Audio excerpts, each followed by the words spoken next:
Talk Your a podcast where we don't give no you, and you.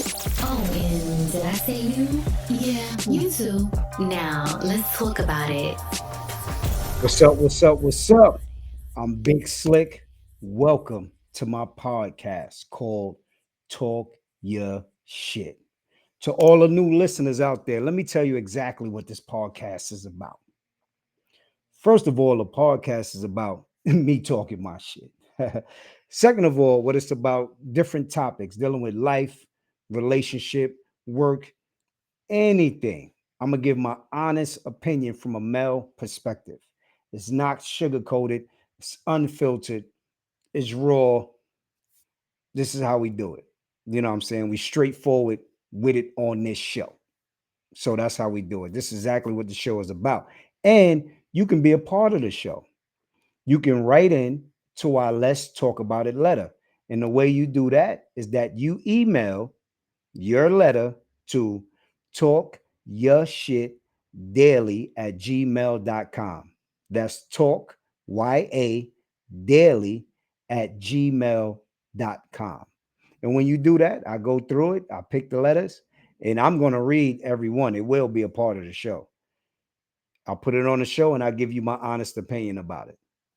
That's what the show is about. I love to have the audience engaged in this podcast. All right. I want to shout out to all my listeners, whether you at work, you at home, you in your car, all my truck drivers on the road. Thank you for tuning in to Big Slick. Now we're about to get into this letter. This is what I'm going to do. I'm going to read the letter first, and then I'm going to dive into it and give you my opinion on it. So without further ado, let's get it. All right. So this letter is about financial stability. What is the best way to control or discipline yourself to not getting the stuff you want versus the stuff you need? Like an example, being when you come from nothing but do better for yourself. It's sometimes hard to control compulsions and urges to get the things you never had before, even though you know you don't need it. What's the best way to set limits for yourself, budget, be financially healthy in a way you can balance life with your wants without hurting yourself in the process? Great question. I think a lot of people struggle with that, right? So let's jump into it.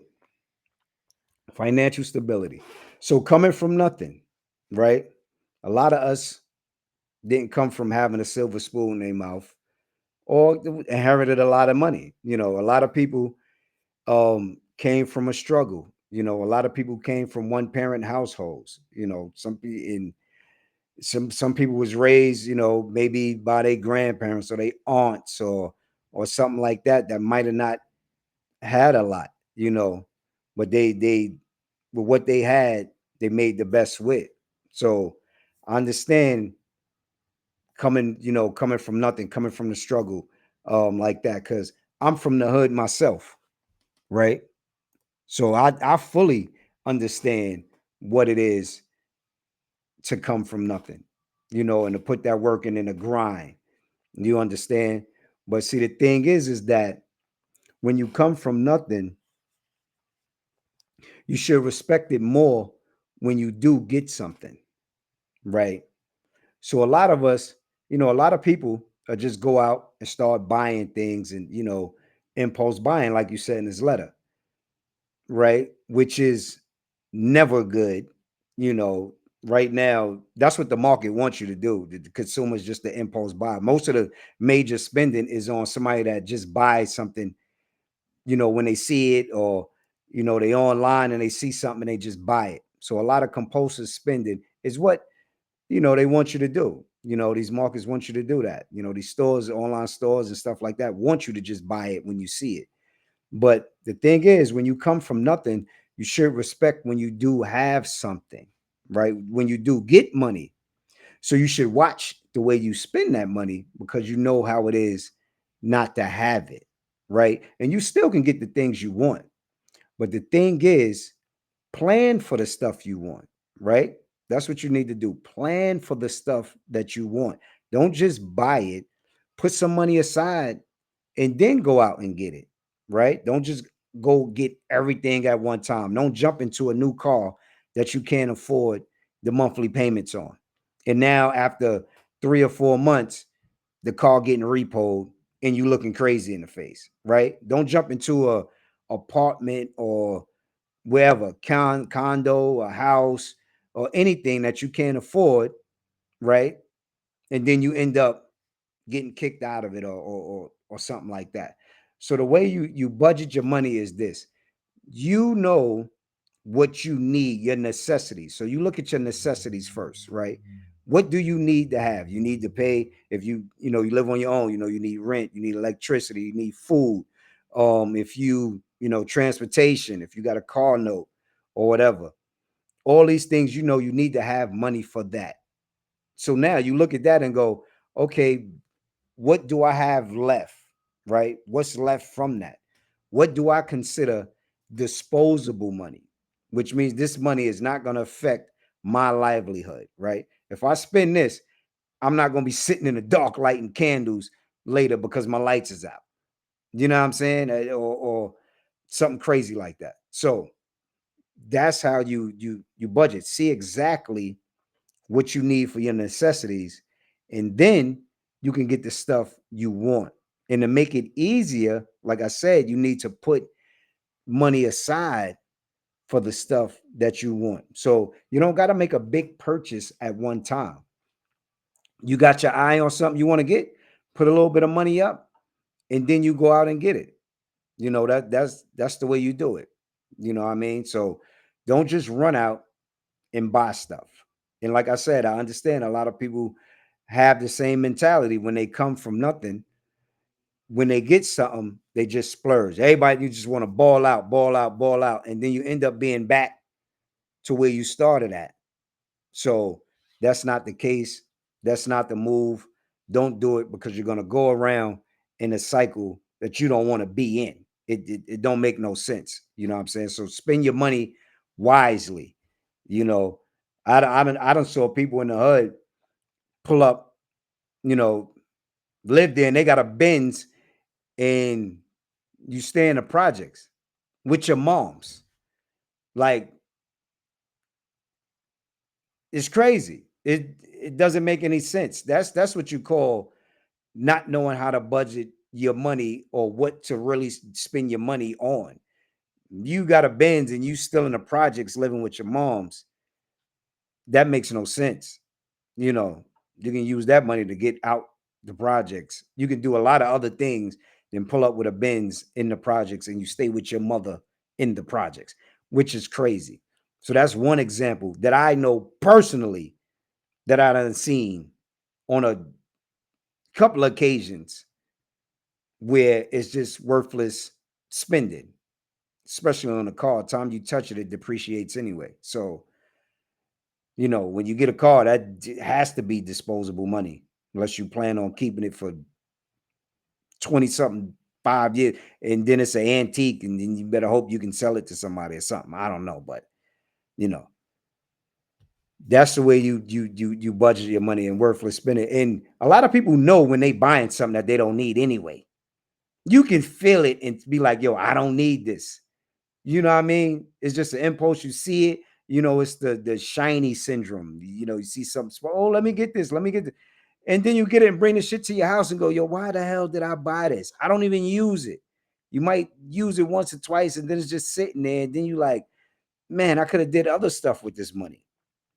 So that's how you think about your money, man. Before you spend it, if you work hard to get it, make sure before you spend it, you spending it on the right thing that's not going to affect your livelihood. It makes no sense to work hard for your money and just as fast as you get it, you spend it and just let it go. Especially if you spend it on something that you can't get a return on your investment on. So if you're not investing in, stocks or something, real estate, anything that can actually make you money, you really should be cautious on how you spending it with, just on anything, right? That's definitely my take on that. Don't just It's okay to window shop. He's a window shopper. Look at the shit first. Walk past the window a couple of times. Do they still do layaway? I don't fuck if I know. Put some money on it. You don't got to pay the whole thing. You know how you get bills and you go, how much they want? Well, how much I can put on it to keep it on? What's the, let me put about $50 on this to keep this going. That's what you do, man, with stuff with the stuff you want. Right?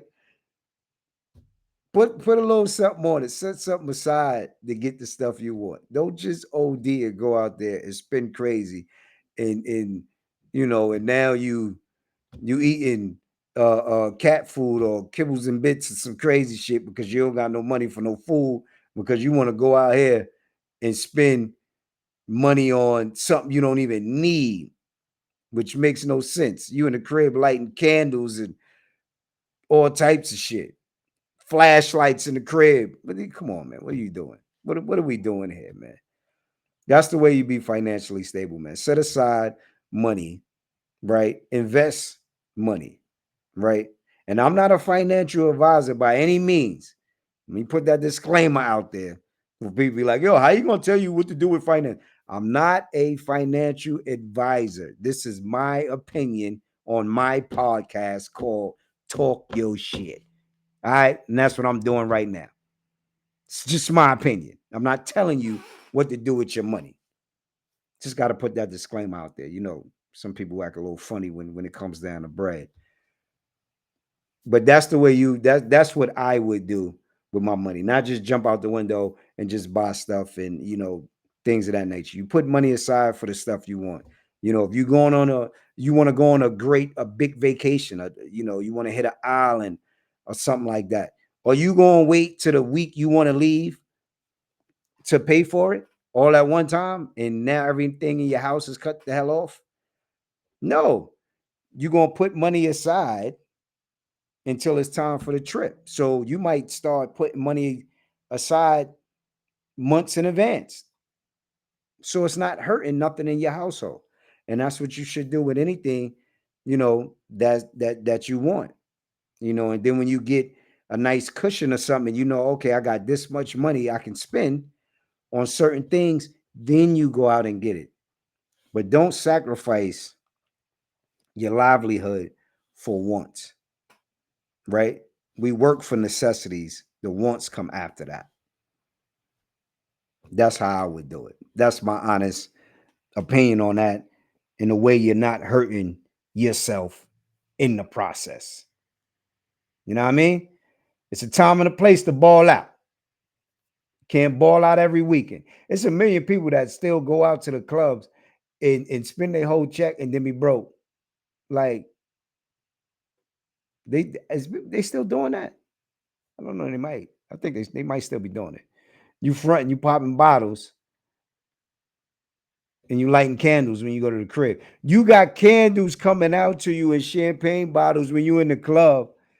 But when you go home, you lighting candles. Bum ass dudes out here doing crazy shit, man. Like, that's crazy. That's the truth, though, man. That's real talk. You know what it is? This is what we do on my podcast. I talk my shit. That's my honest opinion on this, right? Great. Thank you for writing in with this topic. Great topic. I think a lot of people needed to hear this because a lot of people do that, especially the part about going to the clubs or wherever, spending all your bread. You got bottle service with sparklers and shit lit, and now you got to go home and light candles because your lights off because you want to ball out. Idiots. But look, check this out. Thank everybody for listening to the show. Again, if you want to be a part of the show, email into talkyourshitdaily@gmail.com. That's talkyourshitdaily@gmail.com. Right? And I would definitely put it on the air and then we can go from there with no problem. And we can talk about it. All right? This is the show is about. I want to engage the audience. I want the audience to be a part of the show. Right? So keep on sending them letters in. This has been another great show by your boy, Big Slick. This is Talk Your Shit, and I'm out. Peace.